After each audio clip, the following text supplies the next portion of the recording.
from Redbird Arena on the campus of Illinois State University at Normal. Sports Channel presents the Illinois High School Association State Dual Team Wrestling Championships.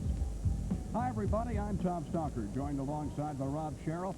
On the weekend of February 17th, the IHSA crowned the best individual wrestlers from across the state. Now here at Normal, we're going to crown the top two teams, one from A and one from AA. And Rob, first of all, in AA, two very surprise teams here in the final match. Well, you know, Tom, we really didn't expect that both the teams that faced each other in that great Granite City-Mount Carmel matchup this morning would fall by the wayside, but they have. It's a Conant-Moline final, and I think that's going to be really exciting. Two teams that are evenly matched. They haven't met. Should be a great final. And both, by the way, are in the final match for the very first time in their school's history. Meanwhile, in Class A, number one ranked Sandwich won this event back in 1991, and Rob, they're here on the strength of their three individual state champions. And that's three state champions in the final six weights for them tonight, the way the draw for the starting weight goes. Chad Hay, Dale White, and Chris Byram, they'll make a great finishing punch. So we're going to start the action at 125 pounds. Coming up, our first bout of the night. After we take this time out, the Sports Channel's coverage continues.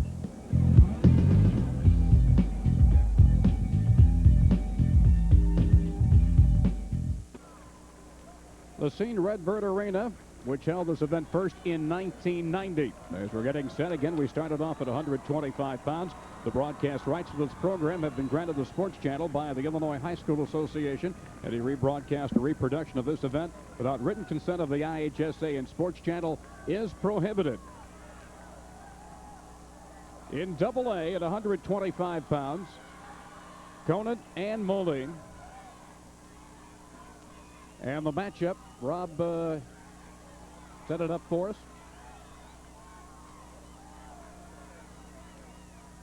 Well, Conant with the state champ runner-up in third, Matt Goldstein, should have the edge right off.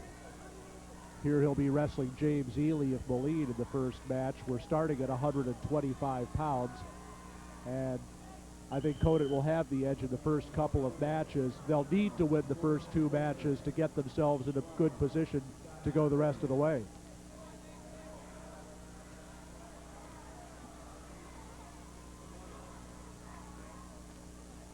One of the reasons why they started different weight classes, it used to be they'd always begin every match at 103 pounds and all the way up to the 275-pounders. But we saw in the semifinals earlier today just exactly why they decided to change things and begin at different weight classes, because it was the 160-pounders that had the spotlight on them in the AA semifinals. I think really the reason for it is simply to take the pressure off the heavyweight finishing at every match. Although I think, speaking personally, I think people are used to heavyweights finishing it, and I think for the most part they like to. I'm not really sure the rule has added a lot positive to the match. It really has put the flip for starting position a lot of times in the position of determining the match. In high school wrestling, 3 2-minute rounds. And we will fill you in on the scoring individually and also how you keep track for the team championship during this opening bout here at 125 pounds. 1:12 remaining and a 2-0 lead. Conant needs big points from Matt Goldstein here at 125, and they're getting him. He has a 5-0 lead now with the takedown of the cradle for the 3-point near fall.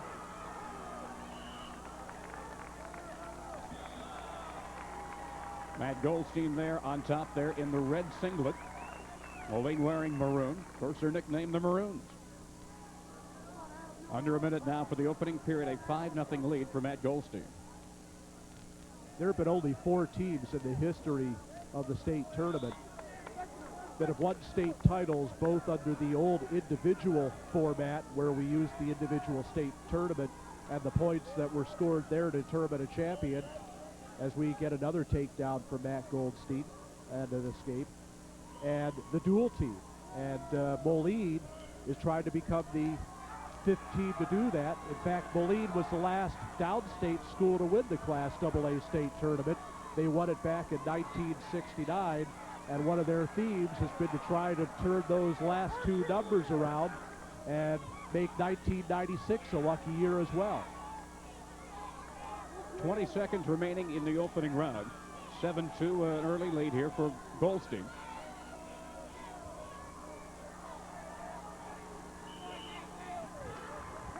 James Ely and Moline with a headlock, but Matt Goldstein's used to countering those. He's wrestled a lot of Greco-Roman in the past, and he gets his head out and gets another takedown. So at the end of the first round, it is Matt Goldstein with a 9-2 lead. What about the strategy in this dual team battle here for the Conant Cougars? What do they have to do to be successful? And also take a look at the strategy for the Maroons of Moline. Well, certainly Conant on paper probably has the advantage in the first two weights. And I think they really want to win those and get big points there in order to put themselves in good position for their upper and middle weights to score some more big points. Moline also has some outstanding wrestlers in the middle weights. They'll want to keep it close, and they'll try to avoid giving up the big points from 52 through 89 because they should have the advantage in at least 3 of the last 4 weights, and they'll want to keep it in the ballpark for them to bring it back like they did both in the semifinal against Providence. Minute and a half left to go in the second round. A 9-2 lead for Goldstein. Again, they're starting at 125 pounds, which means if it goes down to the last weight class, the spotlight then shines on the 119-pounders. And for many years, especially the first years that we were doing this on Sports Channel, it always seemed to come down to the big guys, the heavyweights, and it's nice to see that this shakes things up and adds more strategy into the session for the coach. It adds more strategy, and it certainly adds areas of the lineup that you want to accentuate the positive. For Conant, it's these first 2 weights here. They want to get out to the big lead. Then they want to add it up in the upper middle weights. Moline is going to want to keep it close because they will have weights after the heavyweight to score points. And maybe their 2-time state qualifier, Jason Woods, is going to be the hero for them. We'll have to wait and see. So it's a large lead now, a 13-3 lead for Matt Goldstein. And we want to catch up action now over on the Class A mat. We're at 125 pounds. The opening bout is taking place between Vandalia and Sandwich. Sandwich ranked number 1. You still see action there. Now we go to the Class A meet. This is a must-win situation for Nathan Grobbins of Vandalia, who you see on the top here in the red, white, and black uniform. Grobbins was undefeated going into the state tournament, and there's a locked hands call, and Sandwich is going to capitalize right here. He's going to break the tie.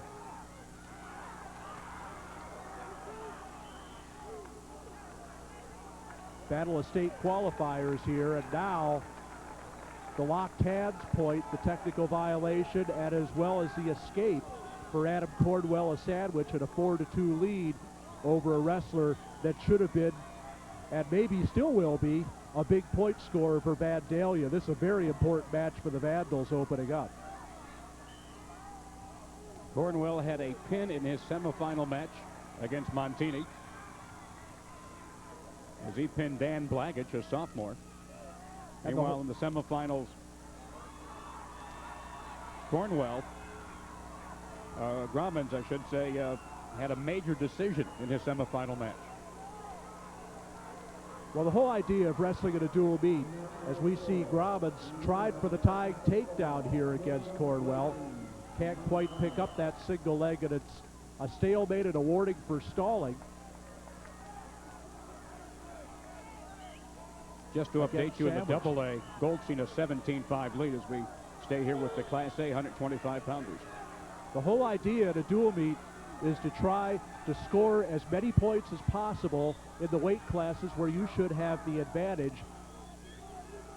That means decisions, major decisions, and more, and to try to limit the opponent in matches where you have the disadvantage to as few points as possible. And Sandwich is doing a great job of that so far, holding Nathan Grobbins not only to the possibility of a decision, but maybe even beating him. And this would be a huge win for Sandwich if Adam Cornwell can hang on here, and he's going to spin behind for the takedown. He gets the takedown and a 6-2 lead with 11 seconds to go in the match.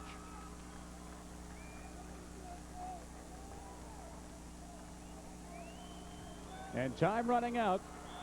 And Adam Cornwell wins 3 points in the team battle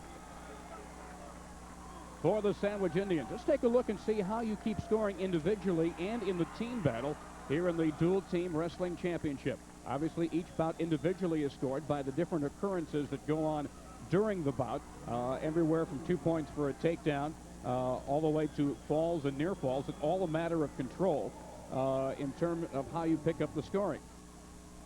There you take a look. 6 points for a pin, 5 points for the technical fall, which is a win of 15 points or more. Major decision gets 4. This is for the meet scoring now. You take a look. And 3 points, simply a decision win. For example, Cornwell there picking up 3 points in the 4-2 victory.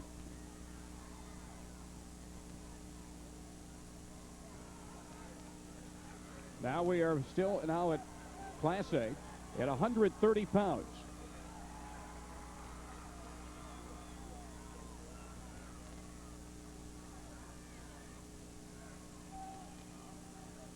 Matt Emmerich at 130 pounds for Vandalia. And Dave Tilk for Sandwich.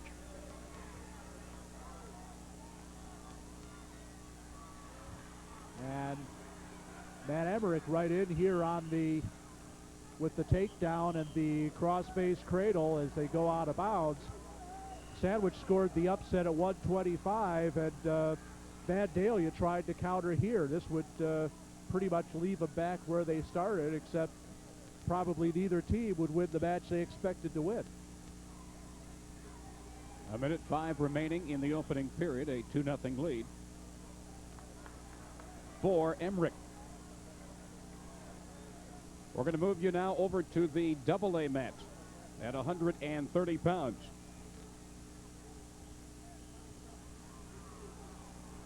And there is the AA battle.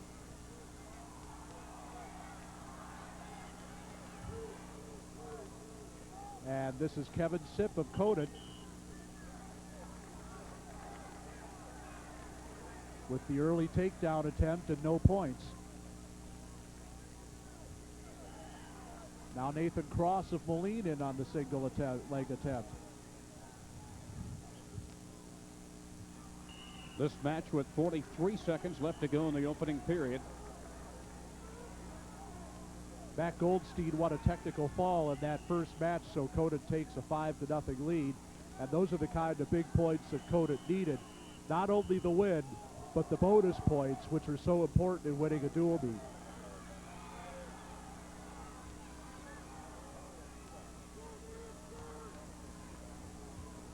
Kevin Sipp from Conant and Nathan Cross from Moline.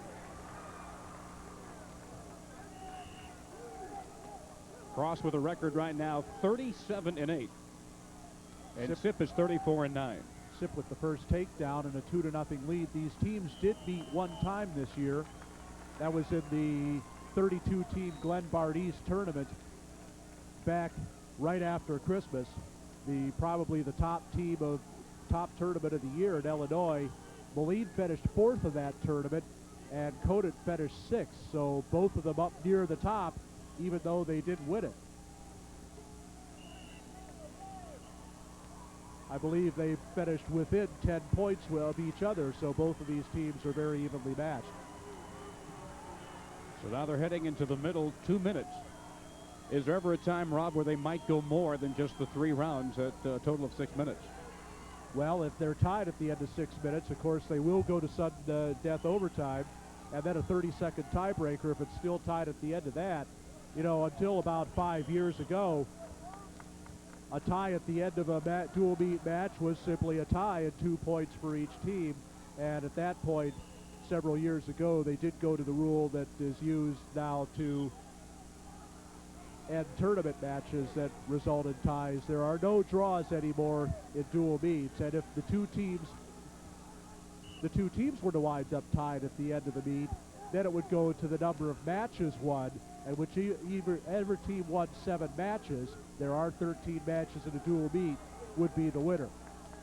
Although it'd be interesting to see whether one team would want to accept the championship over another in the case of a tie. There have been cases in dual team tournaments in other states where the teams in the title match have wound up tied, and the two teams have elected simply to share the title.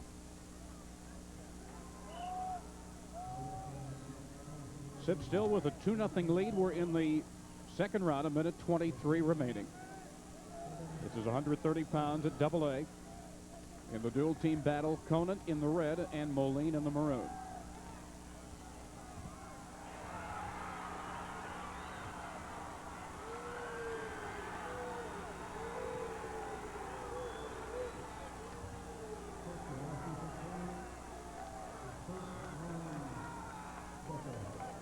Right now we have another takedown for Kevin Sip and a 4-1 lead.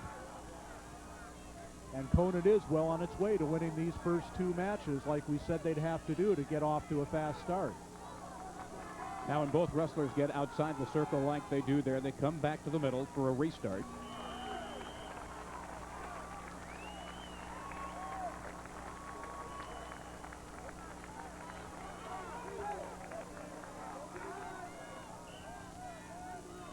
Now there he let him escape and voluntarily gave up a point. I think Sip wants to take this match on his feet and go for some more takedowns. I think he figures he's not going to turn Cross. He's probably going to get Ward if he tries to ride him on the top, and he's not able to improve his position. So he's just going to try and score points the easiest way he feels he can, and obviously that's on his feet at this point. As we have a stalemate called, neither wrestler able to improve his position, so we once again start on the feet. Let's move now over to Class A at 130 pounds. The match between Emmerich and Tilk. Right now, Tilk with an 8-2 lead. And he's got Emmerich in trouble.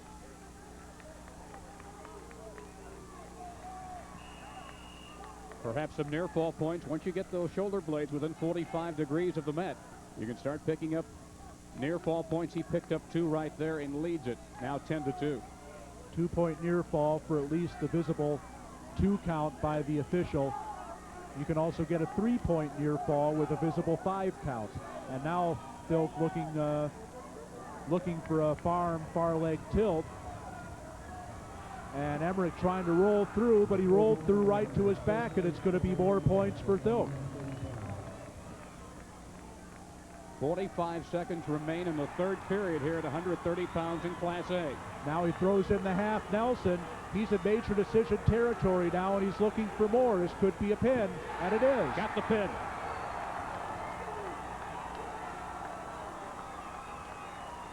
Got it at the 5:27 mark.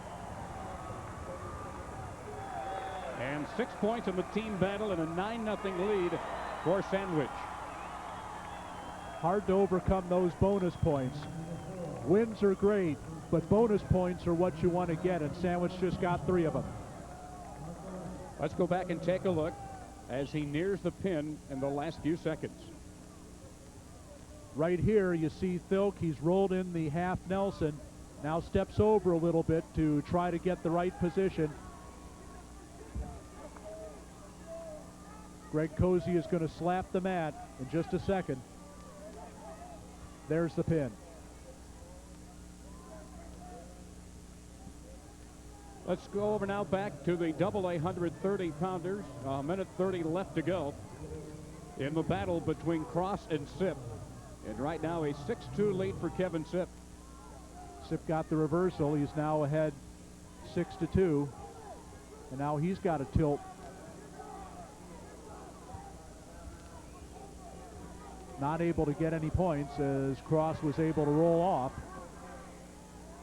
Not able to get a 2 count. He got a 1 count on a couple of occasions, but you need a 2 count to get the back points, and now Cross rolls out of it, and he gets a point for the escape. Now the one thing you'll notice, both matches are going on simultaneously and independently of each other in both A and AA. And also you may hear some other noise from the background here at Redbird Arena because also the 2 consolation bouts are going on right now to determine the 3rd and 4th place teams in both A and AA. So a lot of action here at Redbird Arena. We bring you, of course, the focus of the state championship. There's the takedown. 4th takedown of the match by Kevin Sip.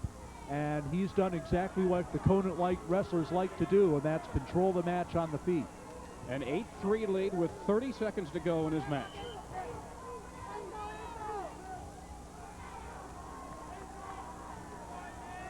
Well, if Sip hangs on here, this will increase Conant's lead to 8-0, and this is exactly the kind of start they wanted to get off to, because Moline has a couple of guys coming up in the middleweights that could help even the score for him. 13 seconds remain in the third round. Kevin Sip right now with an 8-3 lead.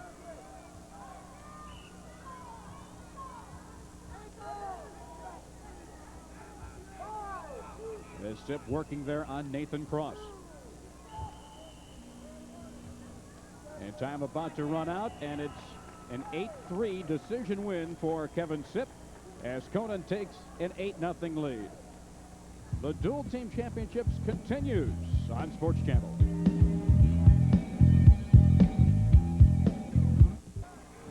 All right, at 125 pounds at Double-A, a big win for Goldstein at 23-8.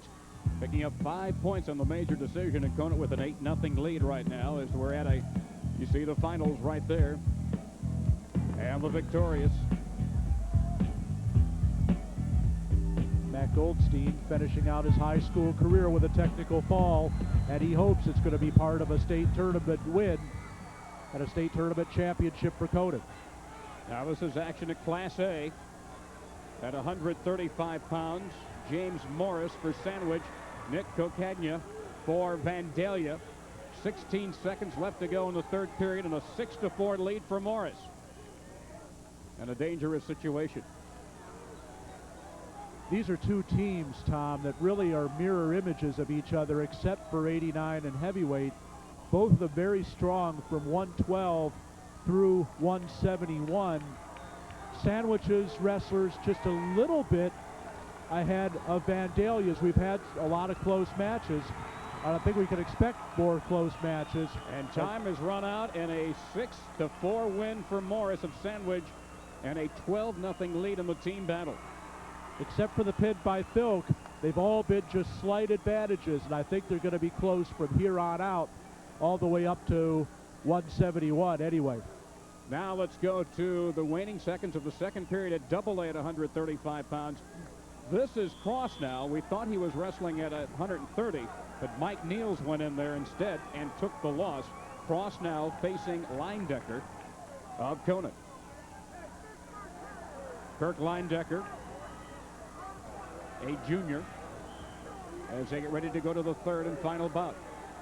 And this is the area where Moline, I would expect to start evening things up with a win by Cross here, who is a state qualifier, and by state place winner Matt Lackey up at 140 or 145, probably at 140.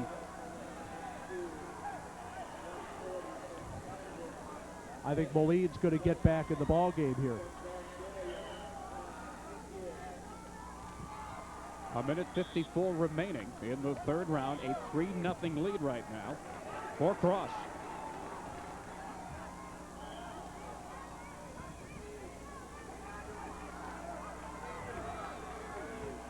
As they work near the edge of the circle.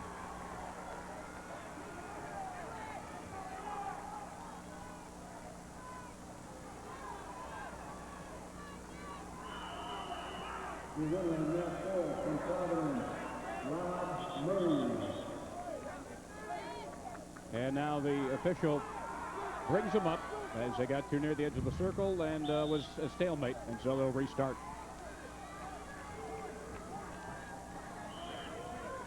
4-0 lead for Cross, and he's looking to expand that here, although we're almost halfway through the third period.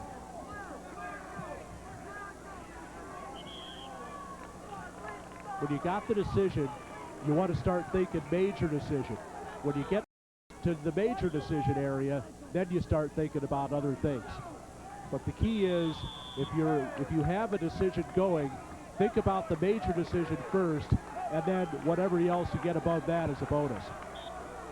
Now in the semifinals, Nathan Cross decision. Rob Murray of Providence, 3-1.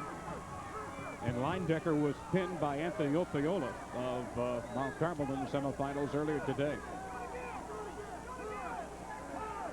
Again, this is a weight that Moline does have the advantage, and Leindecker working right now to make sure that it only stays a 3-point advantage and a 5-0 lead for Nathan Cross. Cross trying to break those hands now and spin behind in a stalemate called by Dave Frost. And they'll restart a 5-0 lead for Nathan Cross. 23 seconds to go in their match at 135 pounds. Cross needs to pick up 2 takedowns in these last 15 seconds to get himself a major. Doesn't look like he's going to have enough time. Just 8 seconds remaining. Now, one wrestler could be outside the circle, but once the supporting points of both wrestlers are outside the boundary, that's when the referee will stop the action and they will restart. What they look for is the feet out of bounds. As long as the feet are in bounds, basically you can score. Nathan Cross wins it 5-0 on the decision. And an 11-0 lead in the team battle now. Double check that, 8-3. 8-3, correction. An 8-3 lead now for Conant as Moline gets on the scoreboard for the first time here in the third bout. Move over to Class A. At 140 pounds, Ty Kidd from Vandalia, Nick White from Sandwich. And right now a 4-0 lead for Nick White with 1:17 to go in the second period. We'll see Nick White's older brother, Dale White, a state champion in a few matches at 171. Nick White, only a sophomore, was a state qualifier this year. And he had an outstanding year for a sophomore, and he's out to a 4-0 lead so far. Now wrestling on mat 3 from Moline, Matt Lackey. Just over a minute remaining in the final period.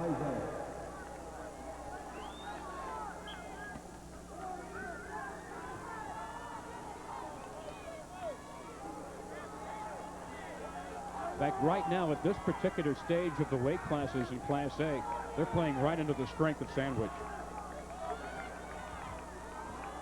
It was in the middleweights where Sandwich just absolutely built up an insurmountable lead in the semifinals. Sandwich had a run, and here's Nick White he got another takedown, and he now leads 6-1. They have a run where Sandwich has 8 current or former state qualifiers in a row in the lineup, and that's very difficult to overcome. In fact, in the semis against Montini, from 125 through 145, Sandwich outscored Montini 26-3 in the team battle. 17 seconds remain in the second round. 6-1 lead for Nick White. White with the chicken wing on the left side, looking for more points. He's got the decision right now. What he's looking for is to try to work that up to a major decision and get another bonus point for Sandwich. He's got another period in which to work on that. So with 2 minutes remaining, a 5-point edge for Nick White of Sandwich. Now again, in the individual scoring during a bout, it is control. For example, right now, the control would be Nick White. Should Kidd reverse that, that's when he gets a reversal. When he establishes control or escapes away from control, he gets the escape point. Right, you earn points either by gaining control, getting out of the control of your opponent, or by getting back points when you are in control.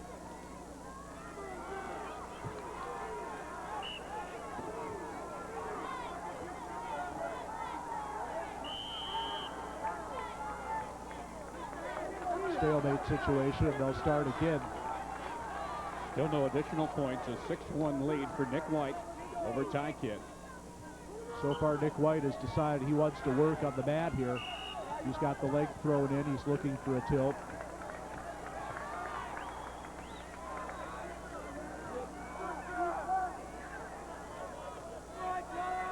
Now trying to lock up a cradle. It's a 3-point near fall away from getting himself to a major decision, and now Kidd breaks the hands and keeps him from locking up the cradle, but White's still got the leg in.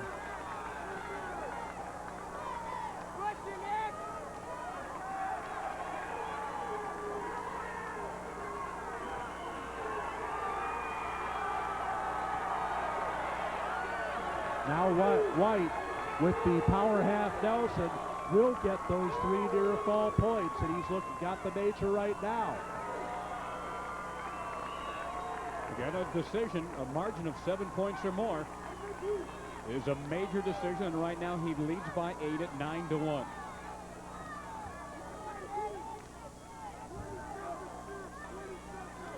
"20 seconds remaining." This will be another very important bonus point for Sandwich if Nick White hangs on here, and it looks like he will. 9-1, and not just a win, but the bonus point for the major decision. Exactly. He's going to get the exact margin he needed for the major, the 8-point margin, and he gets the major, and that's 4 points in the standings.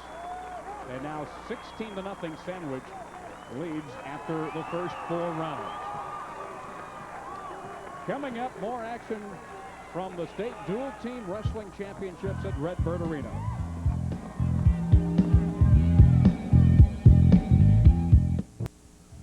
All right, through the first 4 matches, it's Sandwich with a 16-0 lead in the team battle over Vandalia. Meanwhile, in the 4th round right now in Double-A, Conant with an 8-3 lead. But their wrestler here at 140 pounds, Dave Lysak, is right now trailing Matt Lackey 9-5 as we go to action at the Class A, and we have an injury timeout there involving Dave Lysak. He's trailing by the score of 9-5 in the 3rd round with 1:40 remaining. This is a weight class where you would expect Moline to have the edge, and so far Matt Lackey has had it, the 2-time state qualifier. Let's see if we can go back and see exactly where Lysak sustained the injury. Okay, right here, you see Lackey trying to take Lysak to his back, and not quite sure what happened. Might have been a nosebleed.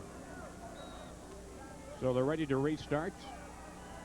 With 1:40 remaining, final period, 9-5, the lead for Matt Lackey of Moline. That was a shoulder injury for Lysak, the reason he took the injury time. And Lackey working the arms again.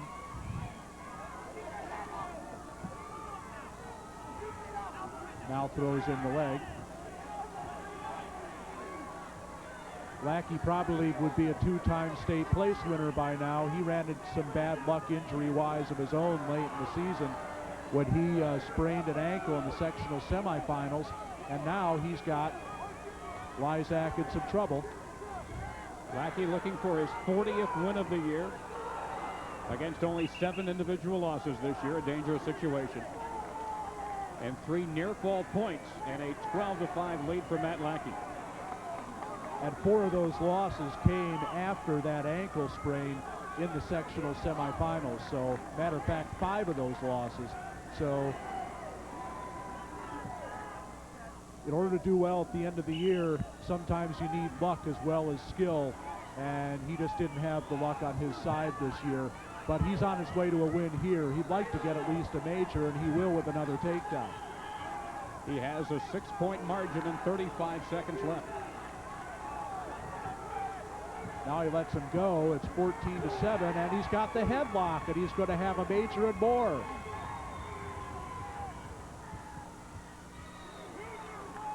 Now a 16-8. And very quickly, it's already up 19-10, a 9-point margin. He still has a major decision possibility, and just 8 seconds remaining. Lysak rolled through on the headlock and was able to get a reversal, but and it's Lackey over. Back in control, and he got the major decision. So Moline picks up 4 points and now trails by just a point in the standings, 8-7 through 4 rounds. Let's go now over to at 140 pounds in Class A, Jacob Culbertson of Vandalia and Ben Hay of Sandwich.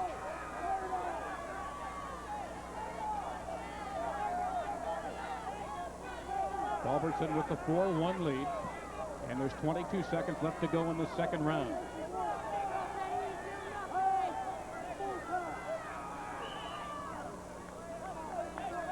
And they're out of the circle. So far, Vandalia with the edge here, trying to get on the scoreboard. And we've said several times that Vandalia, as well as Sandwich, also tough in the middle, and it would be very difficult for their chances if they were to get shut out in this part of the lineup. But with Culbertson with the 4-1 lead, it doesn't look like that's going to happen, although there's still a period left to go. Ben Hay, a freshman, 12-2 his record. Had a technical fall victory in his semifinals, as he won his match 15-0.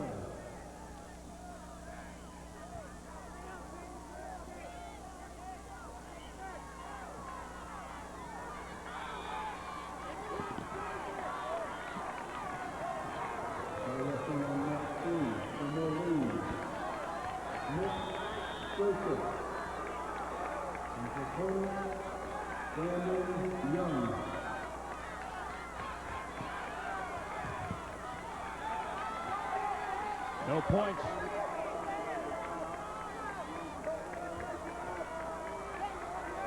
Not ruled a takedown. Still just a 4-1 lead for Jacob Culbertson, and they're out of the circle with 1:26 to go in the third period.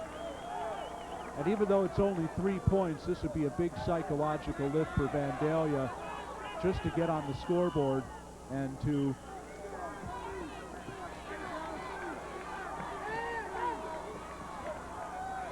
let David Grommans at 152 take a chance on getting them some more points. Jacob Culbertson, a point there, looking for his 37th win. He's 36-1. On the escape for 2. Now Culbertson with the single leg trying to spin behind and trying to increase that lead. Hay. There's 2 on the takedown. But now Culbertson's got him in trouble. Looking for the pin. 40 seconds left. This would be a huge turn of events for Vandalia. They were looking at 3 points a few minutes ago. Now they're looking maybe at 6.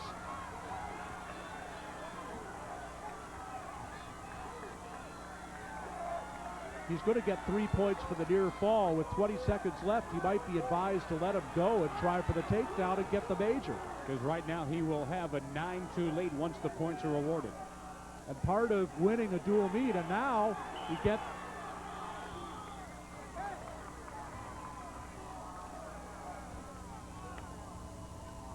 there will be 3 near fall points awarded, and that makes the score 9-2.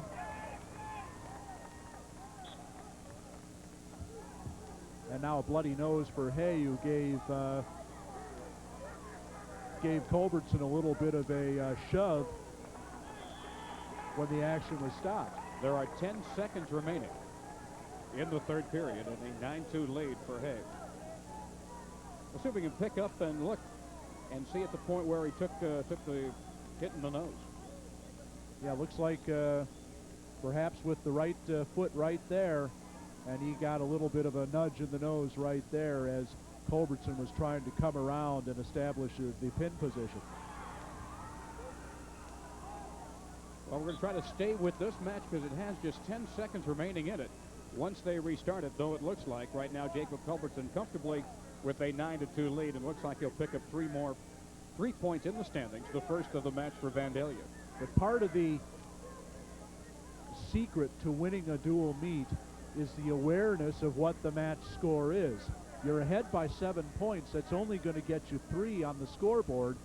So what Culbertson is going to want to do here is to probably let him go right here and try for a takedown and get the major decision. The points on the scoreboard for the team is what's important right now. The 9-2 lead is not going to do him any good. It's just going to get him 3 points. All right, now at AA 145 pounds for Moline, Nick Jerzyk, and Brandon Young for Conant. 1:22 remaining in the second period, and a 9-1 lead for Young. Young, the state qualifier, with the edge here, at least so far. Lost on a technical fall in the semifinals to T.J. Williams, the 4-time state champion from Mount Carmel. but he wrestled him tough, and T.J. Williams really did not try for a pin in that match, which he probably should have done because he left a freshman for Mount Carmel wrestling the final match of the meet in a position to have to try and win a major decision in order for Mount Carmel to win, and that's really a tough position to leave a freshman in. Young with a 33-7 record. Jerzyk is 14-13. And again, Conant with the advantage. Young wants to try and exploit it as much as possible. He needs the takedown for the major, and he's got it. A 9-point edge at 11-2. And again, that's just awareness of the score and awareness of what you need in order to get bonus points. And now he's got a cradle, locking up more. He's getting a count from Dave Frost, and it's going to be 3 near fall points. And now he lets it go. If he got another 3-point near fall here, it would be a technical fall and an additional bonus point. 14-2 his lead again. A margin of 15 points. Stops the match and it becomes a technical fall. And you win 5 points in the team standings. Going into the final round, final 2 minutes.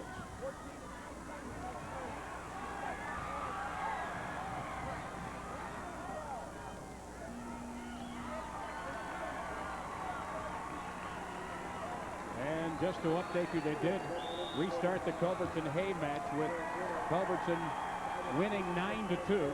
And the first 3 points in the team battle for Vandalia at 145 pounds.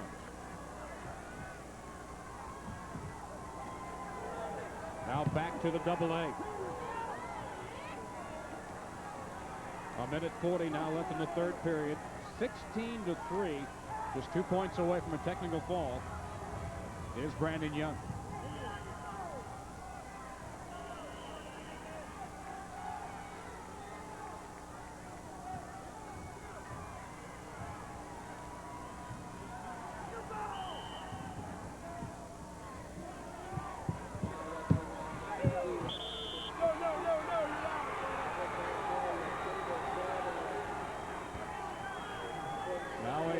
A 16-4 margin for Brandon Young.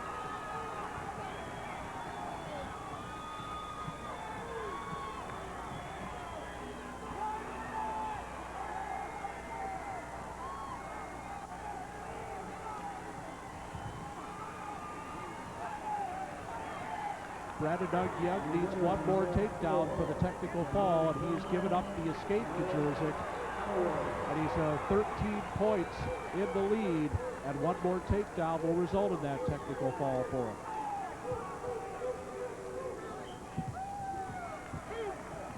And there it is. There's 2 on the takedown, and it's all over. The technical fall, as he picked up the margin of 15 points with a 20-5 victory. The technical fall coming at the 5:29 mark. And once again, that's awareness of what the score is and what you need to do in order to maximize the amount of bonus points you can get. Young, knowing he had the match in total control on his feet, knew the number of takedowns he needed in order to get the technical fall, and he went out and got them. All right, coverage continues of the state dual meet wrestling championships right here on Sports Channel.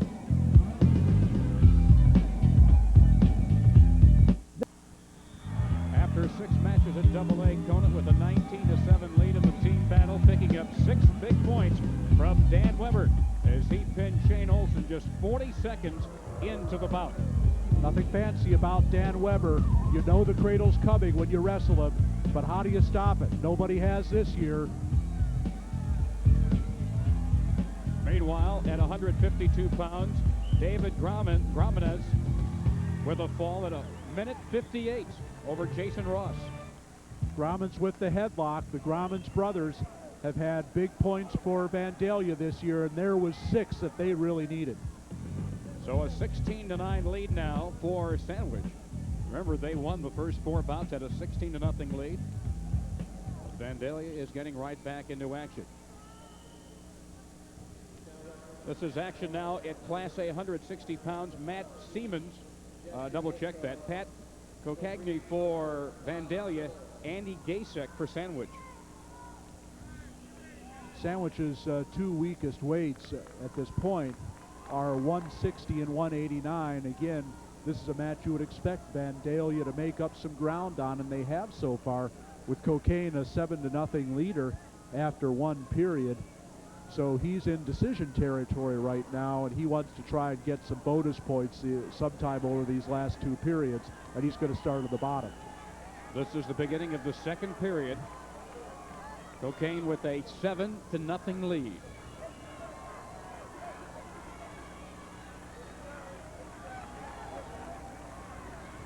Once again, a little bit different strategy when you wrestle a dual meet. It's not just winning matches, but it's how you win matches. How many bonus points you can score and how many bonus points you can keep your opponent from scoring.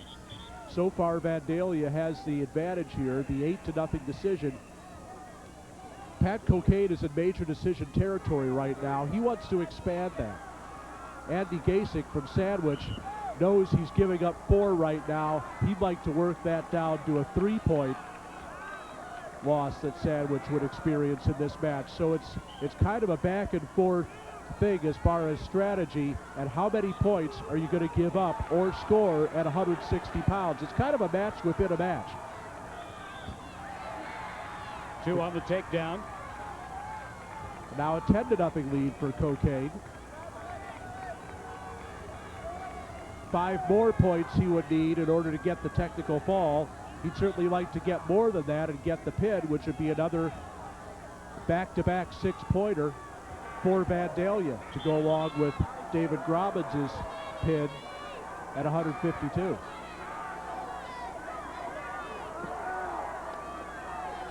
Now he's working a power half, and he's getting a count. He's getting very close to technical fall territory as we near the end of the second period. He's going to have a lot of time left in order to expand that margin even further. 26 seconds left to go in the second period, and a 10-0 lead for Pat Cocaine. And he's got a 3 count in addition and looking for the pin now.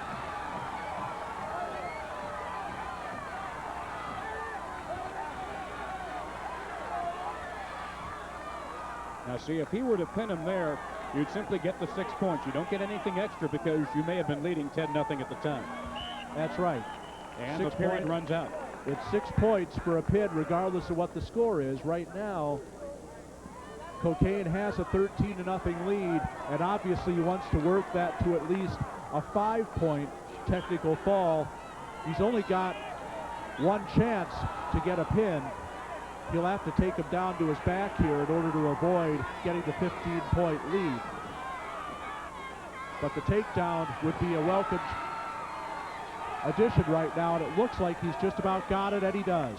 There's the technical fall as it comes at the 4:18 mark. And 5 points.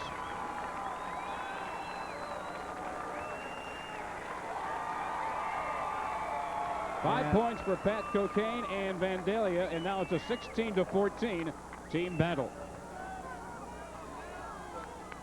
In Double-A, this is 160 pounds. Matt Siemens for Moline, Len Olson for Conan, and Olson right now with a 2-1 lead with 14 seconds left to go in the first period.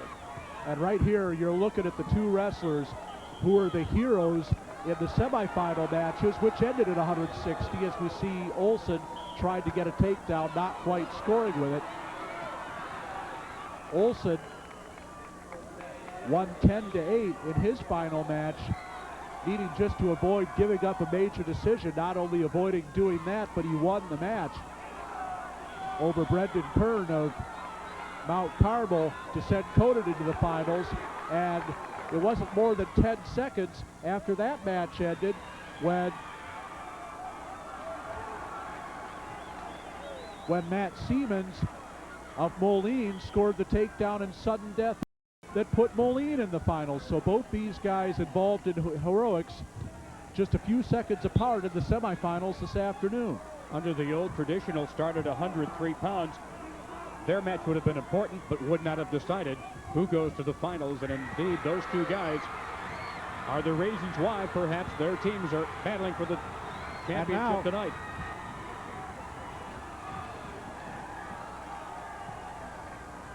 Now let's go to Class A very quickly. Shane Gromans for Vandalia, Dale White for Sandwich. Almost the upset of the meet for Shane Gromans of Vandalia, putting the state champion at 171, Dale White, on his back for 5 points. And this would be a huge turn of events for Vandalia if they could pull out a win here. Rob, for some of these wrestlers, this is their third match of the day. Is that unusual in the sport of wrestling? Not anymore, but many of these teams are used to wrestling Saturday quads, and so it really isn't unusual. It is unusual for many of them to wrestle matches with this kind of pressure and this kind of competition, and that may be wearing on them a little bit.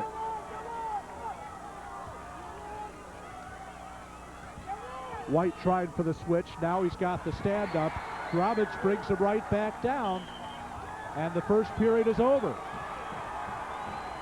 And a 6-2 lead for Shane Gromans over Dale White after the first round at 171 pounds. Now let's go to Double-A at 160. Len Olson right now a 5-1 lead over Matt Siemens of Moline. And this is second round action, 46 seconds remaining.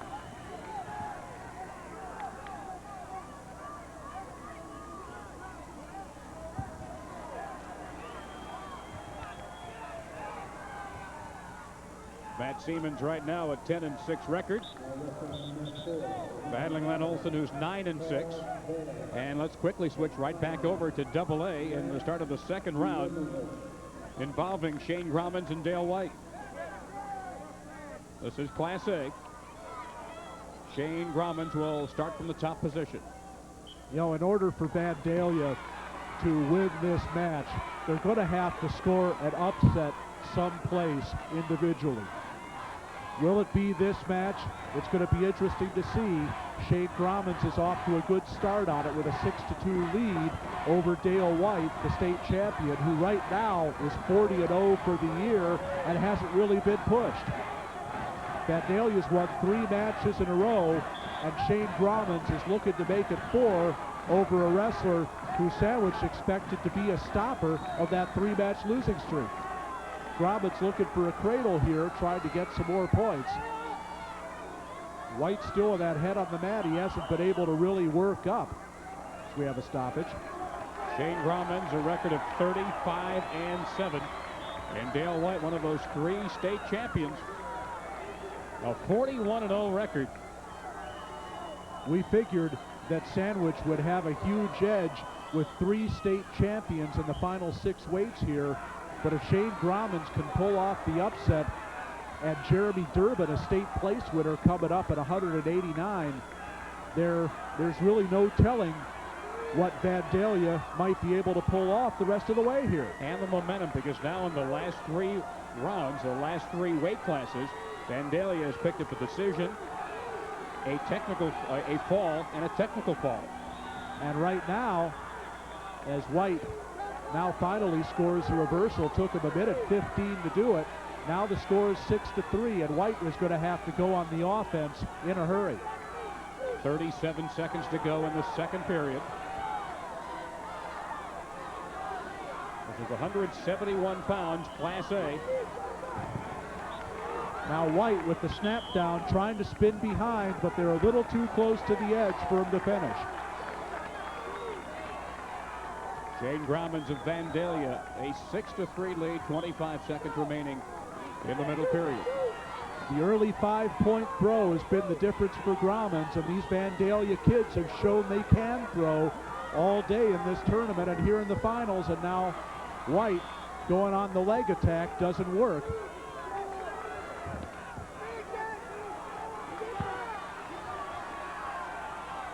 White again with the single leg. He may run out of time, though, and he does. 6-3, Shane Gromans going into the final period.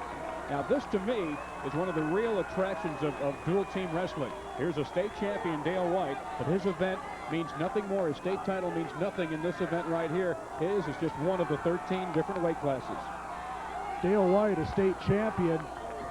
Shane Grommans didn't even qualify for the state tournament, although he was ranked a good part of the year. Just couldn't put it together at the sectional.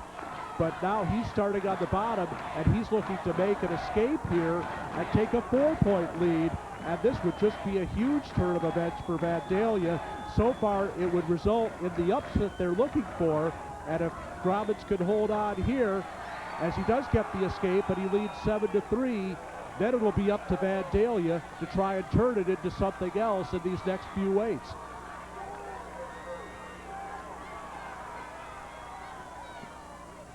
White putting on the pressure. He's shown us so far he likes to attack the legs, and he's in on the single. Trying to finish it. Not yet. 1:06 remaining. Great scramble by Grommans to get out of what looked like a sure takedown. Dale White certainly not giving up easily here in this final round. His unblemished record, and perhaps a huge swing in the team battle right here on the line. White needs 3 takedowns to get himself back in this match, and now he's in on the single leg again. He wants to lift it up. He can't finish it. And now a stall warning against Shane Grommans. White has been in on the leg attack consistently in this period. He hasn't been able to score with it yet. 32 seconds remaining. Now Grommans reaching in for a leg. Vandalia had momentum coming into this match, and this is going to be even bigger momentum now. As he spins behind and he gets a takedown. Yes, he got the 2. And a 9-3 lead with just 11 seconds to go. And Dale White, who has won his first 41 matches of the year, has just 13 seconds remaining. And what a huge upset for Shane Grommans over the undefeated state champion Dale White. Now, what is Vandalia going to do with this the rest of the way? It's going to be interesting to see. A huge upset win for Shane Grommans. It picks him up 3 points in the team battle, a 17-16 lead for Vandalia, and who knows what kind of emotional value that particular victory has for the rest of his team. First time all year that Dale White hasn't had his hand raised. And now it's up to the rest of the Sandwich team to make it up.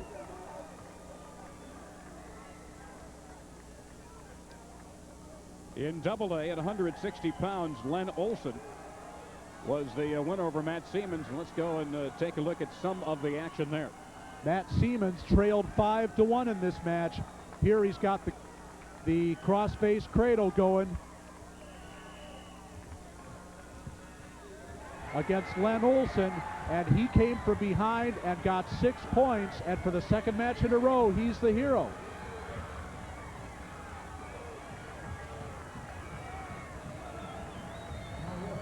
Right now, on the Class A match, Jeremy Durbin of Vandalia, 3rd in the state, and it's another pin.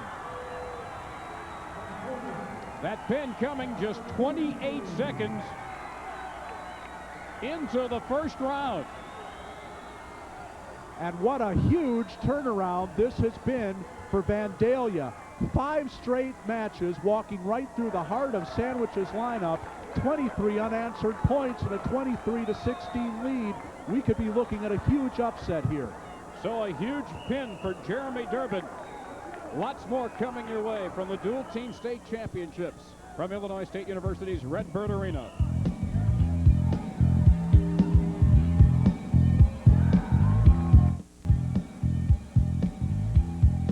Back at Redbird Arena, Tom Stalker, Rob Sherrill. It didn't take Chris Byram of Sandwich long. 52 seconds into the first round against Jason Troxel. He picks up the fall, and now 23-22. Vandalia leading by a point over Sandwich after 9 matches at Class A.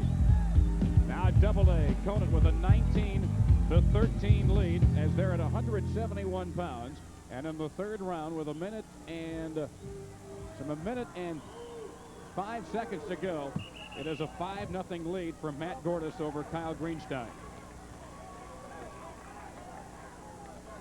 Well, we talk about wrestling being a sport of momentum, and Moline certainly got some in that last match with the pin by Matt Siemens, and Matt Gordis has certainly picked it up for Moline with a 5-0 lead here over Kyle Greenstein.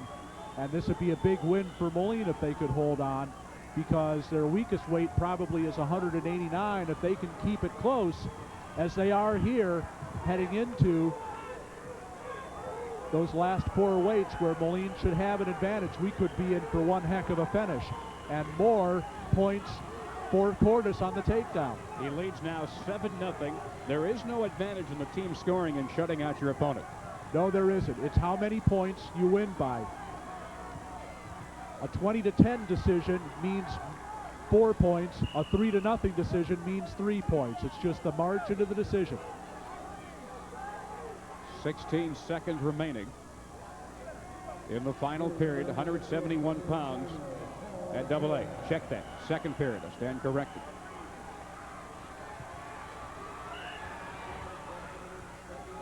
Greenstein standing up, trying to break the hands and get the escape. This is what the Conant wrestlers do so well. Good action on the feet and the stand up, and just try to get out for a point. Now, Conant coming into this event has lost 4 over the course of the season. Of course, they wrestled some very, very tough competition over the course of the year. Very tough competition. It's hard to believe that Conant actually, they lost to Loyola Academy the first match of the year.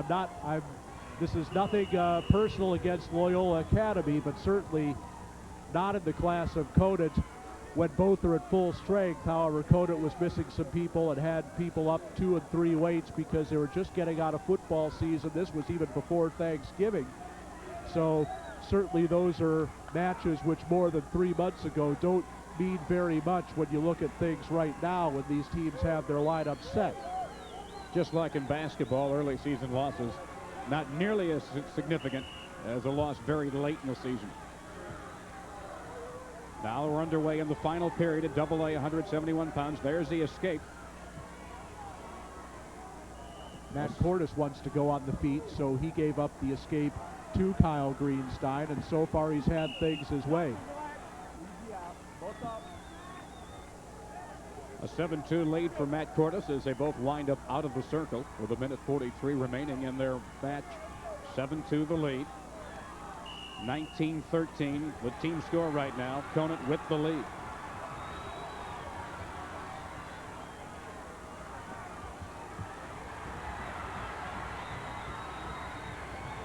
Let's switch now over to Class A. Seth Henry and Josh Stahl. Henry from Vandalia. Right now a 4-1 lead with 44 seconds to go in the second round. Rather unfortunate circumstance here for Sandwich, because Matt Filk, the freshman who wrestled 103 for them all season, had a sudden growth spurt in the last month and kind of grew out of the 103-pound weight class, and he was one of the top freshman 103-pounders in the state. Josh Stahl, a pretty tough freshman in his own right, but having to pick up the slack for Matt Filk here, and Seth Henry of Vandalia, who's wrestled the entire year and has a little bit more experience, has taken a 4-1 lead, and this is a match that Vandalia could well win that maybe a month ago we might have given to Sandwich automatically. Seth Henry 26-12 on the year. Josh Stahl 1-2. He's getting a baptism of fire, as it were, in the finals. But this is how programs like Sandwich, Vandalia, and others, this is how you build. You build with your light weights, which eventually become your heavier weights as they just grow and mature, and that's how you build your program. Exactly, and Sandwich lost Matt Filk, but they had another freshman they could put in there and give him a competitive effort, which is exactly what Josh Stahl has done, even though he has lost a couple times today. Josh probably not figuring that when the season would be over, he'd be wrestling in the state final. And this is, of course, a lot of pressure for a freshman, which is why you like to have a kid like Seth Henry in there, even though he too is a freshman. He's wrestled 38 matches and qualified for the sectional down in Southern Illinois, so he's been through some of these situations before. Seth Henry, a 4-1 lead with 1:13 to go in the third and final period. Right now, Vandalia in the team battle, leading overall 23-22. They racked up 23 points in winning the 5 weight classes from 145 to 189. And once again, were Seth Henry to win here, he would put Sandwich in the position of having to win both of the last 2 matches in order to pull this out. So the top-rated team in some trouble here.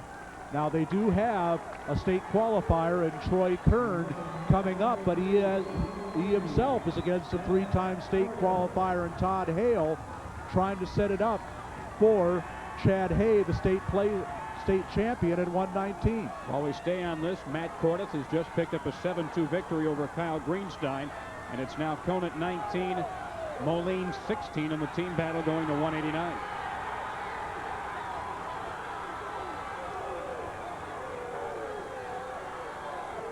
And now we have a reversal here by Josh Stahl. And Seth Henry comes out. And it looks like he's going to hang on.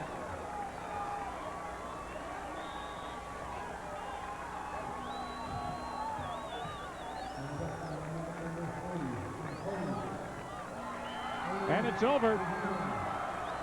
Seth Henry wins at 6-1 for Vandalia. And again, Seth Henry, the young freshman at 103 pounds, maybe not a guy you might expect to be a hero in this situation with all the big guns for Vandalia from 112 through 189, but he's put Vandalia in a position to win this meet with 1 out of 2 in the last 2. Coming up, more from the dual team state championships at Redburn Arena. Coming your way on Sports Channel. Back at Redburn Arena, Matt Cordes of Moline, his arm raised victoriously as he had defeated Kyle Greenstein 7-2 at 171 pounds.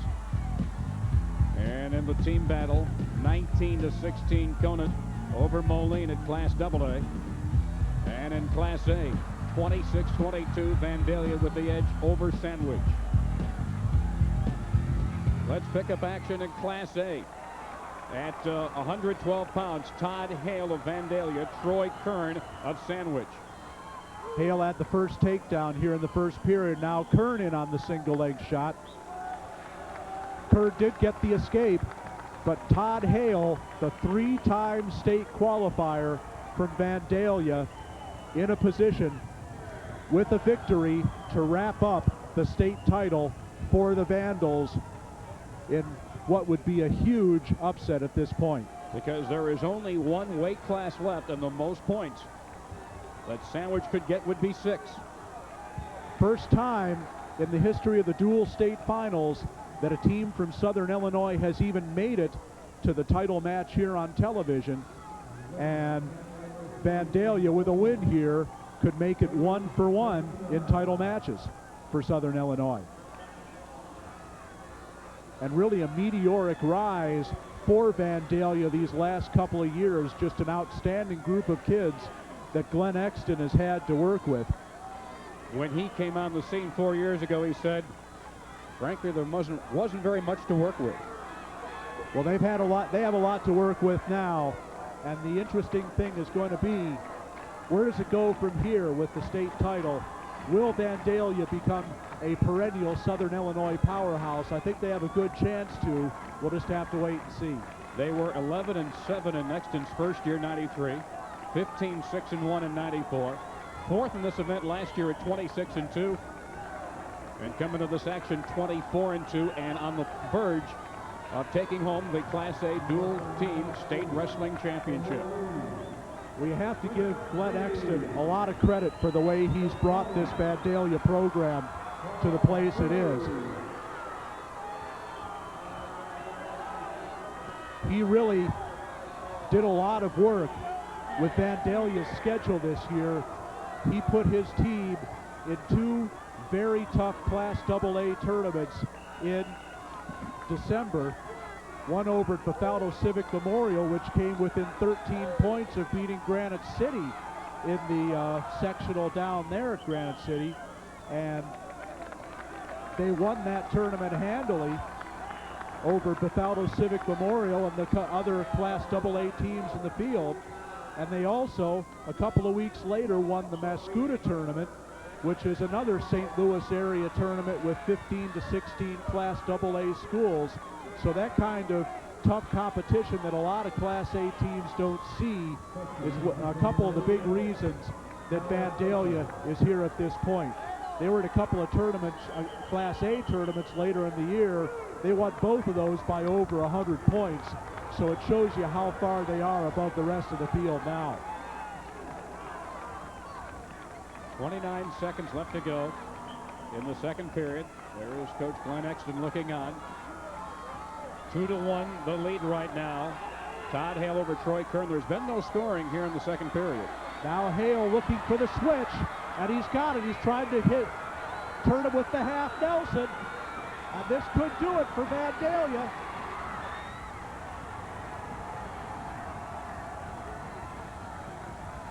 Three seconds left in the period. He picks up 3 on the near fall, but can't get the pin before time runs out.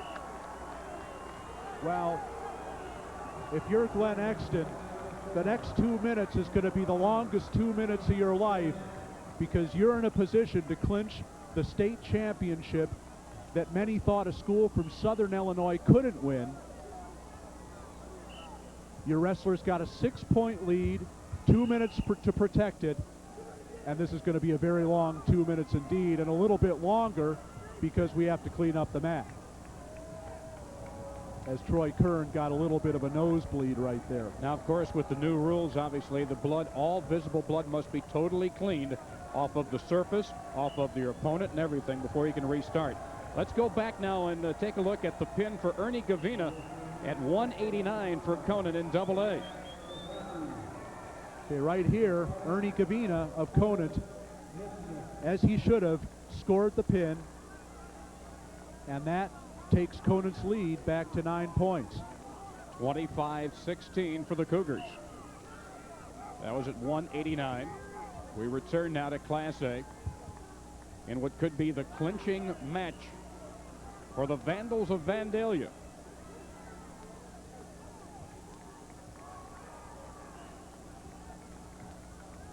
As you see, Todd Hale, who right now leads this one 7-1 going into the final period, getting some fresh air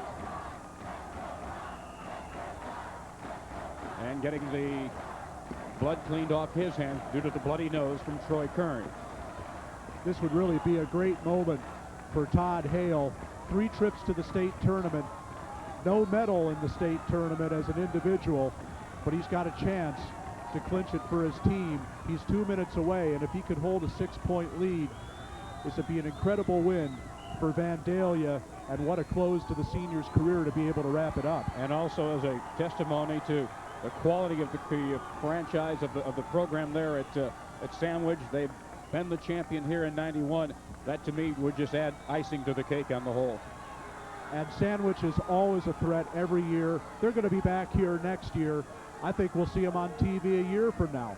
And Vandalia, with a lot of young kids, we could see them on TV a year from now. We could be seeing these same 2 teams again next year. 1:38 left in the final round, and they're out of the circle, and an escape point given to Troy Kern. It's now 7-2. Loss of control. The 1 point awarded, and now Troy Kern has really got to go on the offense. He's got 1.5 minutes left, and he needs at least 3 takedowns to get back into this. Very difficult to come by against Todd Hale, who's been around as a 3-time state qualifier and a senior trying to lock it up for his team.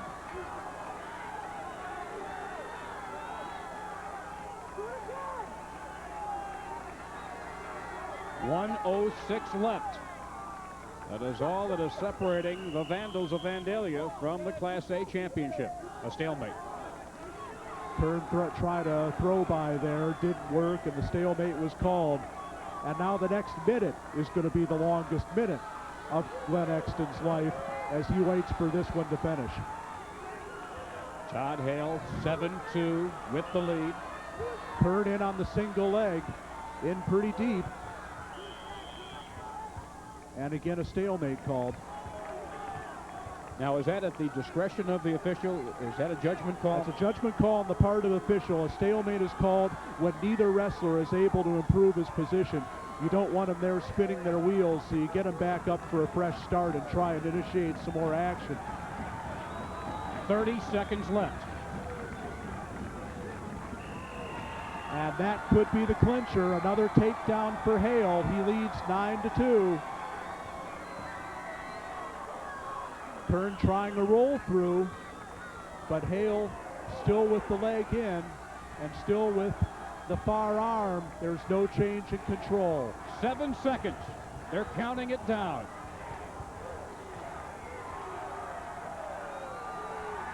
There's the escape point. Run out. 9-3 the final for Todd Hale, and the Vandals are state champions in Class A.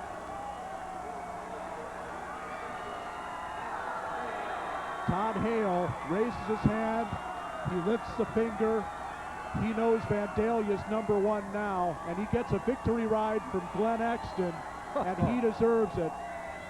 3 times to the state as an individual and no medal, but he's able to clinch a state title for his team, and that's what it's all about. That's how he's going to end his career, and I don't know if there's a better way to end it.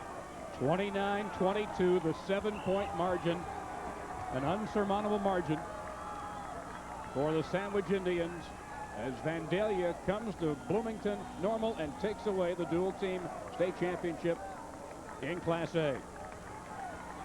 Now let's switch over at 275 pounds in Double A.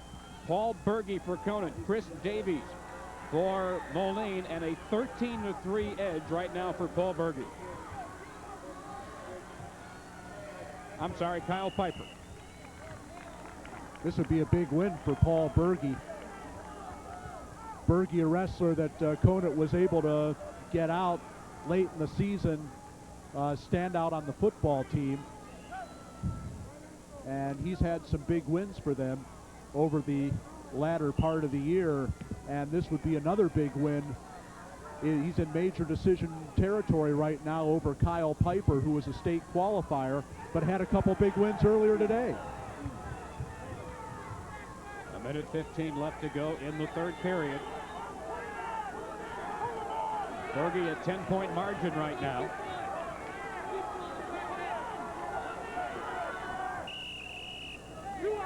Certainly a weight I would figure Moline to have had a more competitive shot at with the state qualifier Kyle Piper up. And instead, Conant with Paul Berge piling it on 15-3, and now Piper taking injury time. Rob, one thing we may want to tell our listeners is that it's kind of like in baseball, you not knowing who's going to come out of the dugout next. Your wrestlers are literally reporting in right before the round that they're going to wrestle. It's not predetermined. There's not a predetermined order or a predetermined lineup.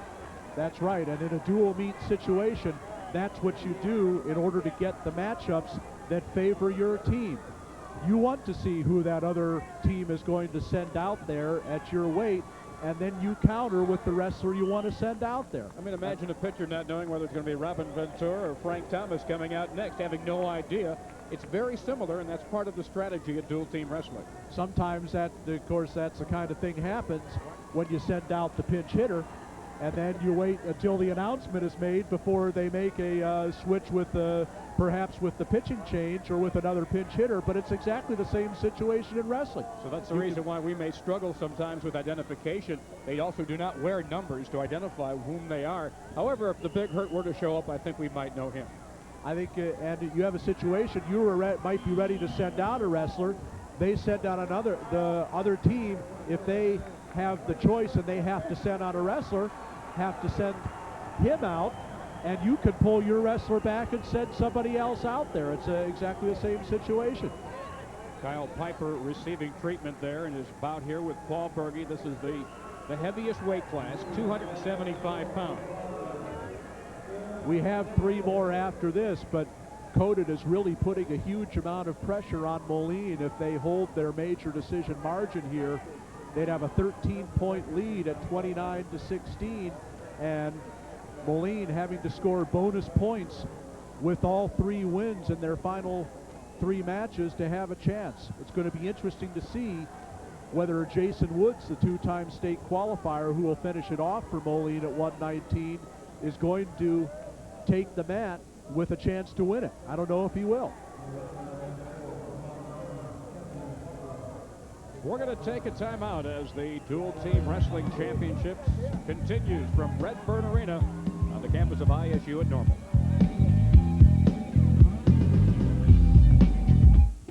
Tom Stalker, Rob Sherrill back with you as they tend to the injury of Kyle Piper here at the 275-pound bout. Meanwhile, the Class A event did not end. They still wrestled at 119 pounds, even though the results in terms of the team championship is inconsequential. And right here we see the 3rd of Sandwich's state champions, Chad Hay, on top with a 12-6 lead. No matter what he scores here, it won't be enough for Sandwich to catch Vandalia, and I'm sure that Lon Garish and the Sandwich team are thinking only what might have been, with Chad Hay maybe having been able to take the mat with the meet still within reach for Sandwich. You would have had to like their chances, even with the 2-time state qualifier Mike Mabry of Vandalia, his opponent. Throughout this match, a wide smile very evident on the face of Vandalia coach Glenn Exton. In his 4th year as the head coach of the program, not considered a traditional wrestling power in the state, but I think they've arrived. They have arrived, and I had them ranked number 3 at the start of the season, and I thought all year long that they deserved that ranking, but for them to win, that was something they had to show me, and they've shown not only me, but several thousand people here at the Redbird Arena that they've got what it takes to win it all. Now let's go back over to AA, where the team title is still up for grabs. A 25-16 lead right now for Conant. Paul Berge in this match right now, a 15-3 lead. A major decision, obviously. 52 seconds left to go in the match. Now it's 15-4 on the escape for Piper.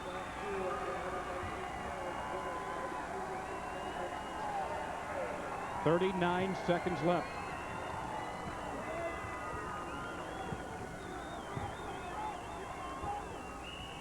This right now would make it 29-16 in the team battle and a 13-point deficit for Moline with just 3 weight classes remaining. And still a mathematical chance for Moline at that point, but not only do they have to win all 3 matches, they need some bonus points too. Meaning simple decision victories in all 3 wouldn't be enough. And it's amazing, with all the excitement we had in the Class AA quarterfinals and semifinals, I wasn't sure that all the excitement was going to come from the championship match in Class A, but that's certainly what's happened. I tell you what, the folks who were here at Redbird Arena for today's semifinals might have seen the best finishing round in the semifinals ever in the history of this event. On top of a great finishing round in the quarterfinals with the Granite City Mount Carmel semifinal that wound up with Mount Carmel winning a 3-point win, 29-26. And there's the final, 15-4 for Paul Berge. A major decision, and it's 29-16 in favor of the Cougars of Conant. And that's a match that was a huge turnaround for Conant. Berge, the major decision over the state qualifier, Kyle Piper. And now we go from the rather slow-paced waltz of the heavyweights, the 275-pounders, to the breakneck speed of the 103-pounders.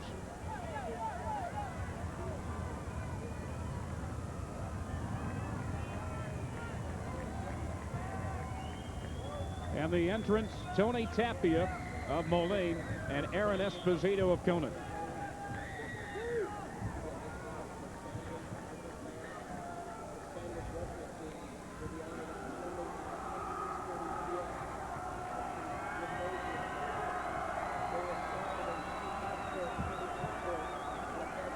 Tapia lost in a decision in his semifinal match, 10-8 in overtime, to Orion Gumby of Providence. Esposito had a win in a quarterfinal round bout against Kevin Butler of Mount Carmel. This match kind of a toss-up. Aaron Esposito has been one of the standouts of Conant's lighter weights. And you've got to hand it to Conant. They didn't just stop at the upset of Mount Carmel. I mean, there were the three-time defending champions. The long line, the long reign had ended for the Caravan because Conant still knew they had work to do. They did what Mount Carmel couldn't do. Certainly a lot of people thought Mount Carmel had clear sailing when they got past Granite City in that quarterfinal match. But not only did Conant win that match, Conant won 8 out of the 13 matches against Mount Carmel. Only 5 wins for the Caravan in that semifinal, and Conant is pouring it on here in the title match so far. And so far in the third place match, Providence is beating Mount Carmel by a 20-19 score and about to pick up more points. 23 seconds left to go in the first period. And there's the first 2 points given to Tony Tapia. He leads 2-0.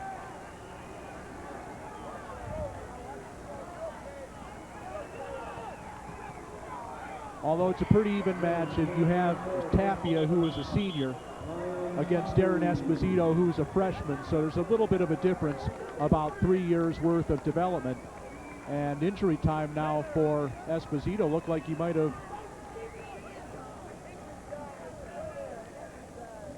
gotten choked, I think, perhaps. Maybe had the wind knocked out of him. He's gasping for air right now.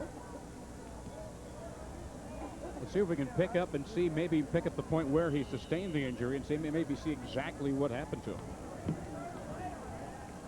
Right here, it's got the arm around the throat, trying to lock up a cross-face cradle on the far side, and just got a little bit choked the air off. This is a must-win situation for Moline.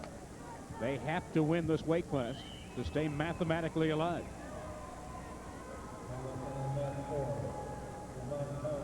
We know Moline needs to win every match from here on out. It's just a question of how many bonus points they can get. Meanwhile, any win in these last 3 for Conant clinches the state championship for the Cougars. It is 2-0 Tony Tapia in the 103-pound weight class. 5 seconds remaining in the first period. And Tapia will take that 2-0 lead into the second period.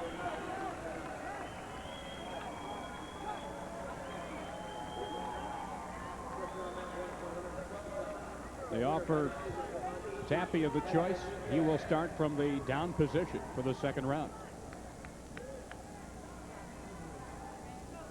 which means Esposito will automatically have control to start the period. And there is an escape. 1 point for Tapia, 3-0 lead.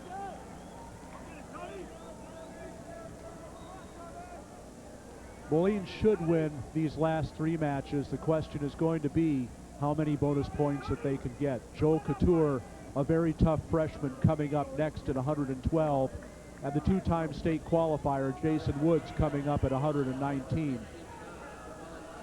Tapia has to do his work first here, and he just scored on a throw.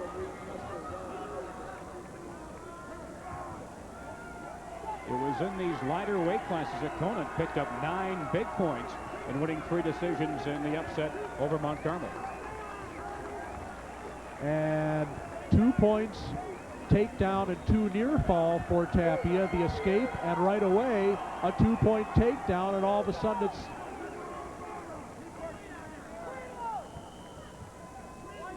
Scoreboard showing right now 7-1 with under a minute to go in the second period.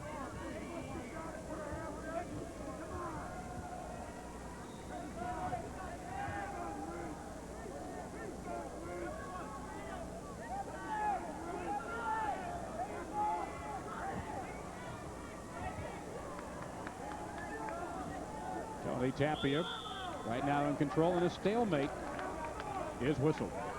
35 seconds left to go in the second period.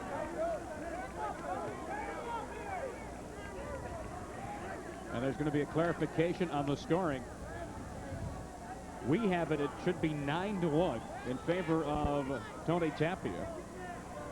But the match scoreboard showing simply a 7-1 lead as now they work on the scoring, which is kept in individual sheets across the way at the officials' table. Should be the 4-point move, and then by Tapia, then the escape, and now another takedown. Perhaps no near fall points. 32 seconds now as they restart. Tapia certainly in a situation where he could get bonus points here. And that's going to be important for Moline. You don't want to put all the pressure on those final two wrestlers. You want to make their job as doable as possible, and certainly Tapia wants to at least get the major here and put Conan and his teammates in the position of only having to score 9 more points. 5 seconds remaining in the second period. 7-1 Tapia.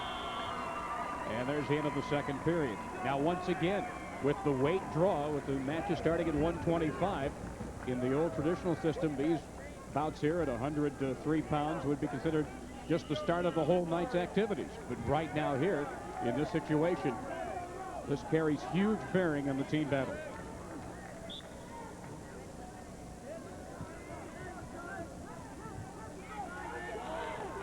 If Moline were to win the final 3 matches here, Tom, that would give them 7 wins, so they would win a tie.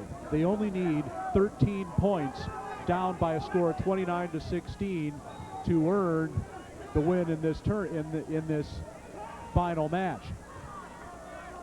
So Tapia, with the decision right now, he needs to score a couple more points and get a major decision, and that would leave Joel Couture and Jason Woods in a position of only needing to score 9 points between them in order to get them the tie, and therefore the win on criteria. And now he did get the 1 count and the 2 count, the near fall. So he is up by 8, and there's your major decision margin right now of 8. 1 minute to go in the third period. Tapia's been very tough on top in this match.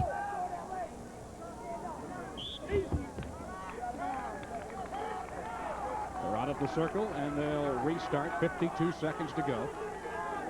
So now it's the game within the game. Moline has to score 13 or more points, team points, in these final 3 matches. Conan has to keep Moline to 12 points or less in order to hold on and win the state title. Somewhere along the line, they've got to get a pin or a technical fall. That's correct. Tapia has the major decision right now, and what he wants to do is to hold on to that major decision and let his teammates take their chances. One of them try to get the technical fall or even a pin. 20 seconds left. Another point for Tapia. It's 10-1, and they're out of the circle with 11 seconds remaining.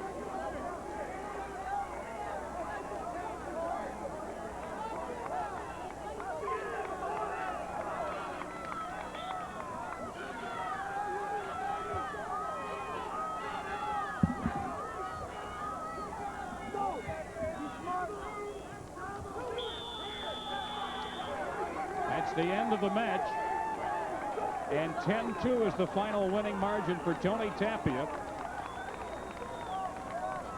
4 points in the team standings now for Moline, and it's 29-20 with 2 weight classes to go. Well, Tapia did his job. He got the win and he got the bonus point, and now it's up to Joel Couture and Jason Woods to try to finish the job. And you can see the roof here of Redbird Arena, has captained a lot of excitement here tonight in the Dual Team Wrestling Championships on Sports Channel.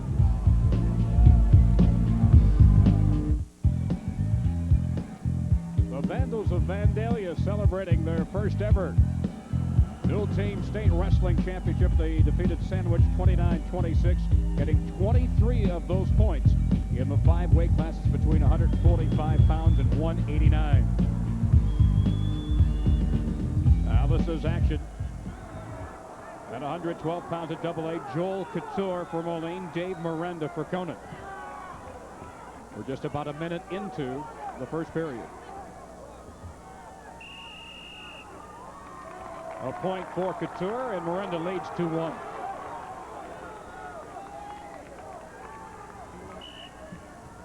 Miranda's done a good job for Conant in this tournament. He's won both his matches, and obviously every win over Mount Carmel was something important. Joe Couture, a very tough freshman for Moline, reached the finals of the Glenn Bard East tournament back in December, so he's obviously got some talent too, and Couture, of course, needs to win in this match for Moline to stay alive. Couture 33-7 right now. And Miranda is 11-7. He's a junior. 20 seconds left to go.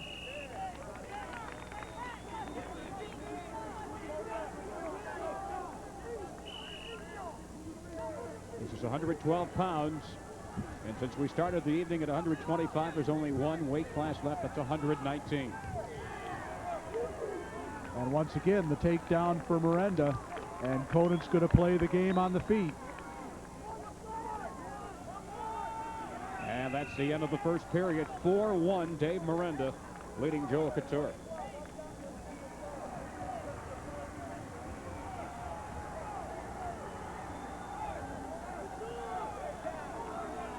In the consolations, Montini defeating Reed Custer in the battle for third place in Class A, 34-18. Montini, another program which made a meteoric rise in the last 2 years, losing to Sandwich in the semifinals, coming back for the third place win, and that's another program that has a pretty good shot at maybe being on television next year. And Reed Custer emerging from the shadow of their arch rival, Coal City. Finally got past Coal City this year, another team from the tough Interstate 8 that made it here to the medal round. Early in the second period, 4-1, Dave Miranda here at 112 pounds.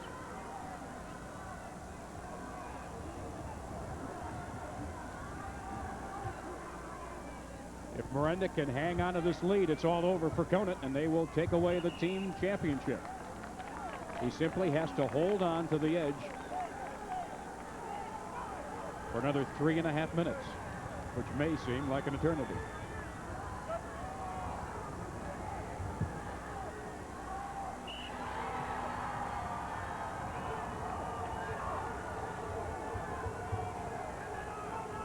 And the reaction you may hear in the background, Providence has just upended Mount Carmel for third place, 26-19. Two of the great wrestling programs for years and years in the state of Illinois. One match, that's right, one match left, and Providence, which lost to Mount Carmel in the final dual meet of the year, has just clinched third place over Mount Carmel, but which looked so awfully good after that win over Granite City this morning. They just left it everything on the mat there. Apparently had nothing left. 48 seconds left to go here at 112 pounds. Dave Miranda for Conant leading 4-1. And right now he's just 2 minutes and 38 seconds away from a state title for the Cougars. Miranda trying to turn over a near side cradle. And he's got it. It's going to be more points.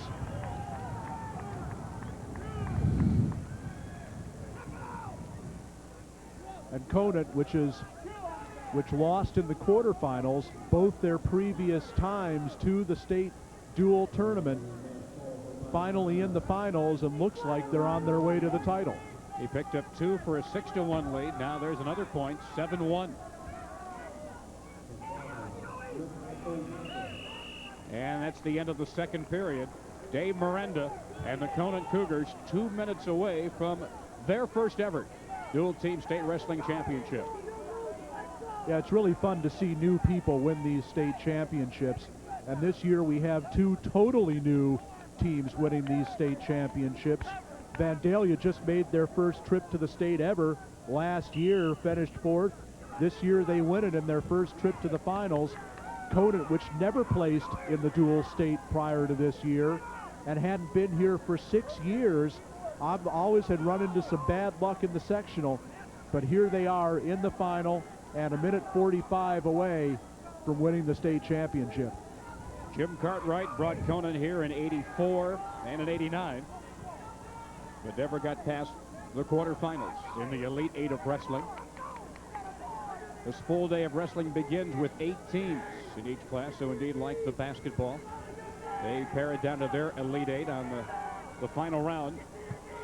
Jim Cartwright's brother, Bill, coached Proviso East to the state title in the duels in 1986 and 1991. Now both the Cartwright brothers are going to be able to say they took one home from the Redbird Arena. If things hold up the way they do here. Point on the escape for Couture. It's now 7-2. And a minute 3 remaining in the final period, and a minute plus now remaining. And separating Conant from the championship.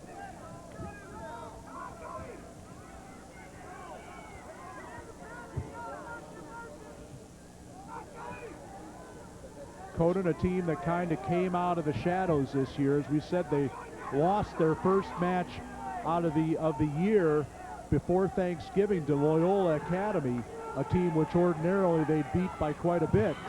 And here is Joel Couture with a pin, or a chance for a pin. He got the throw, and his match is going to be tied and maybe more. What an incredible turn of events this would be if Couture gets the pin, and he's got 15 seconds left. Now Miranda tried to roll off his back. We're at least going to overtime now. 8 seconds left. And he got the pin. Holy mackerel, what a turnaround. With just 5 seconds remaining.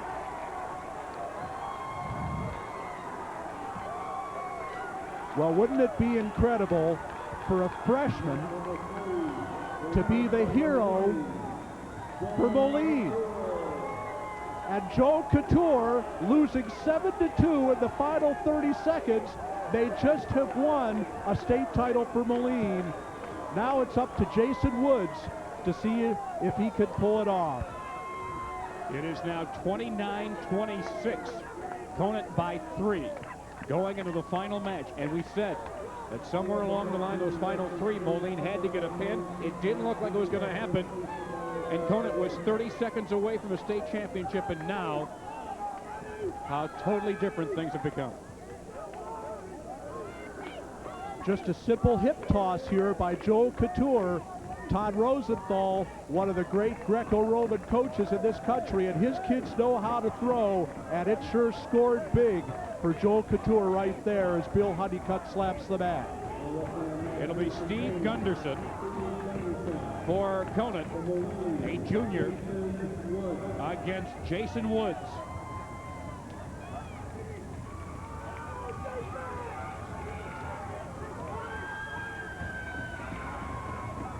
There's the score with 1 weight class remaining at 119 pounds.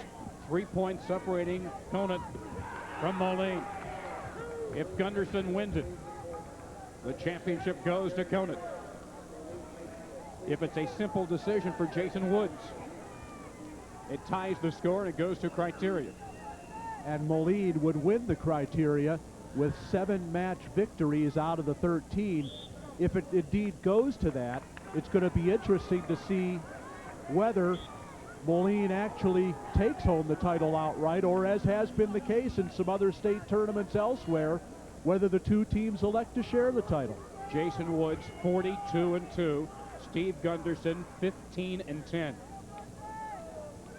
Woods ranked individually all year, and upset in his first match at the state tournament and didn't place, and he's in tight on that double leg. No takedown, but he retains the 2-1 lead. Again, because Woods, although his feet were in bounds, the supporting points of his body, his knees at the time, were definitely out of the circle. Now Woods does spin behind for the takedown, and it's going to be interesting to see whether Woods settles for the simple decision or whether he's going to go for the major and the outright win. An incredible turn of events here at the 112-pound weight class. Conant all set to take that championship trophy back to Hoffman Estates, and Joel Couture with the 5-point throw in the pin in the last 30 seconds could be just an incredible finish.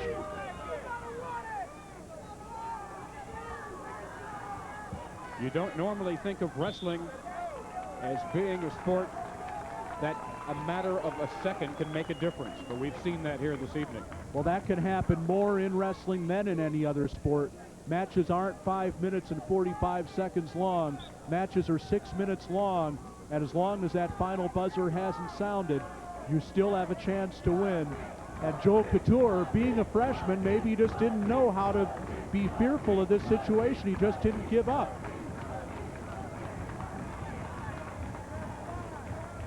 Jason Woods right now in control of Steve Gunderson. And that's the end of the first period. 4-1, Jason Woods of Moline with the lead. We saw over in the Class A mat, Todd Hale, the 3-time state qualifier, finishing the match off for Vandalia after some disappointments at the individual state tournament. Jason Woods from Moline, a couple of times a state qualifier, didn't bring home a medal on either occasion. A win here would get Moline the Class AA title, and him a great way to close out his senior season and his high school career. And now Woods has Gunderson in trouble, and he's going to get a count as well as the reversal. He now leads 6-1, and he'll pick up some more. Picks up 2 more for an 8-1 lead. 2 near fall points for Jason Woods. He's got a 7-point lead, and he's definitely in major decision territory now. And the tie may become insignificant. Woods may walk off with a major decision and the outright team title for Moline in what's been an incredible turn of events here in the last 3 matches. And a stunning day of wrestling for teams from outside the traditional power area of the Chicago area, the Chicago suburbs. Vandalia in A and Moline on the verge here in AA. Well, Moline's been a state powerhouse for some time, and if Jason Woods holds on here, they're going to become the 5th team in state history to win a state title, both in the individual state setup and in the dual team state setup. But they've never made it this far. They've only been in the dual state tournament on 1 previous occasion. They lost in the quarterfinals. Here they came through a loaded bracket, an even bracket on the other side to get to the finals, and they've erased a 16-point deficit you couldn't think of a more dramatic fashion in the way to do it. With 3 matches left, 29-16, a 13-point edge for Conant, needing only 1 win in the final 3 weight classes to clinch it. And they were within 30 seconds of that when Joel Couture came up with the remarkable reversal in the pin with 5 seconds remaining to give Moline the opportunity of not just staying alive, but winning it outright here. We saw the big upset in Class A with Shane Grommans beating the undefeated state champion Dale White. We saw the big upset here on the AA mat in the last 15 seconds when the freshman Joel Couture threw Dave Miranda to his back, trailing 7-2, and pinned him right in the closing seconds.